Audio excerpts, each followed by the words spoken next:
Just think of me as a teenage boy. Finally, freedom! I accelerated past the intersection. Shit! A police cruiser was pulling up to the stop sign. My speedometer read just over 110. If I slowed down now, the cop would pull me over for sure. I'd had enough trouble convincing the Sullivans and my social worker I was responsible enough to buy this car. They'd never believe me if I got a speeding ticket. I glanced in the rear view mirror, my heart racing. The cop had turned my way, but there were several cars between us. I was rapidly gaining on a hay wagon lumbering up the road. There was a hill and a turn beyond that. I'd be crazy to pass, but I had no choice. I punched my foot to the floor. The engine roared as I pulled out. A parade of cars was coming straight at me. I screamed past the hay wagon and cranked the wheel to the right, barely missing the tractor as the lead car coming at me took to the other shoulder. The blare of horns and the smell of brakes filled the air, but I kept on up the hill. Once the cruiser passed the hay wagon, he'd get me for sure on the straight stretch of road up ahead. I heard the siren. The cars behind me would pull over to let the cop by. I slammed on the brakes, took a sharp left by the big Fairmount Home sign, and raced for the parking lot behind the building. At least I'd be out of sight of the road. I backed in between two other cars. Scrunching low in my seat, I peered around to see if anyone had followed me. Nobody so far. I took a couple of deep breaths, planning my next move. Better get out of the car. I eased open the door, made sure the coast was clear before making a dash for the shrubs near the building. Maybe Fairmount Home was a lucky break. Oh, geezers probably wouldn't even remember I was here, let alone be able to give a description. Beside each door were the resident's name in a glass case with pictures and personal stuff inside. Maybe they needed crap like that to help them recognize their own room. But how many could even remember which stuff was theirs? Did all old guys lose it? I couldn't picture Gramps like that. But then he never got a chance to get old thanks to that goddamn drunk driver. I clenched my fist just thinking about him. A bunch of framed medals inside the next display case grabbed my attention.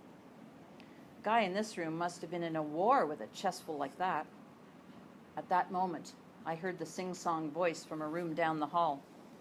Out came one of the women who had let me in. She saw me standing by the display case.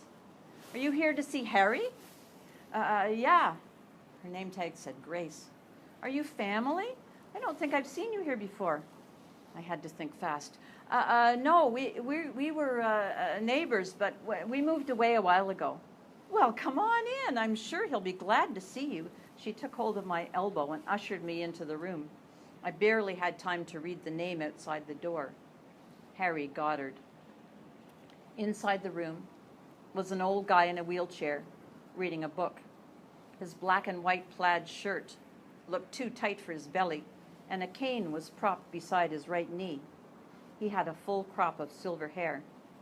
He set down the book and put his reading glasses in his shirt pocket. Hi, Grace. He turned up his hearing aid, then he looked at me. You're in luck today, Harry. Look who's come to see you. This young man says he used to be your neighbor. What's your name, hun? Killian. I figured I'd better play along. The guy probably didn't have much of a memory. I'd just tell him he'd forgotten me. Hi, Mr. Goddard. Good to see you again. He stuck out his hand, and I shook it. But his answer surprised the hell out of me. It's been a long time, son. How have you been? Have a seat. He pointed to the recliner next to his bed. I'll leave you two to catch up. Can I get you a coffee, tea, ginger ale? Grace asked. No, I'm okay. Harry shook his head too. All right. You have a good visit then. And Harry, you behave yourself. She wagged her finger at him and laughed as she headed down the hall. He craned his neck to make sure she had gone. Then he turned and looked at me. I was sweating like crazy. I'd better get going. I stood up. He grabbed his cane and rapped me across the knees. Sit down. Before you go anywhere, You've got some explaining to do. The guy's stare drilled into me. What do you mean? You know damn well what I mean. You come waltzing in here, a complete stranger, telling Grace you're my long-lost neighbor.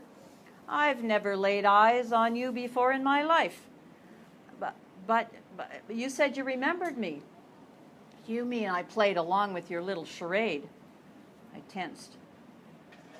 But if you knew, I didn't know what to make of this guy. Harry kind of snorted. If I knew, you don't get to be 92 without figuring out a few things. Who was playing who? Now, the way I figure it, you owe me. So you can pay me back by telling me your story. I was pretty slick at spinning lies. In the past few years, I'd done it often enough with my various foster parents and teachers to keep them from finding out what I'd really been up to. But somehow, I felt guilty spinning a tale to Harry.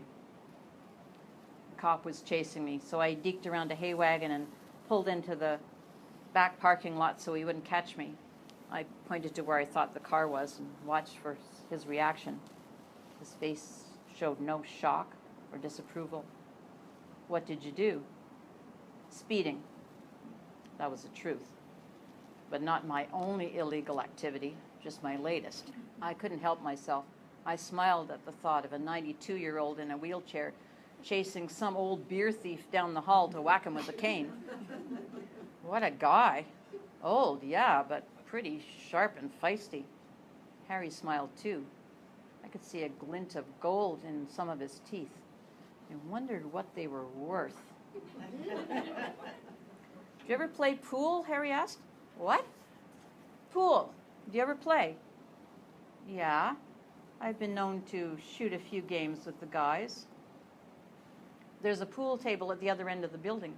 Maybe you'd like to come back someday and have a game with me. Okay, sure. It was best to be agreeable. But I better get going now. This time I waited for his permission before I got up. I didn't want another taste of that cane. He nodded and stuck his hand out for a second time. I rose and shook it. Good to meet you, Killian. You too, sir. I couldn't remember the last time I called anyone sir, at least not sarcastically, but I wanted to keep this guy on side. He picked up on it too. No need to be so formal. You can just call me Harry. Okay, see you, Harry. Hope so. He raised his hand as I left the room. I waved back.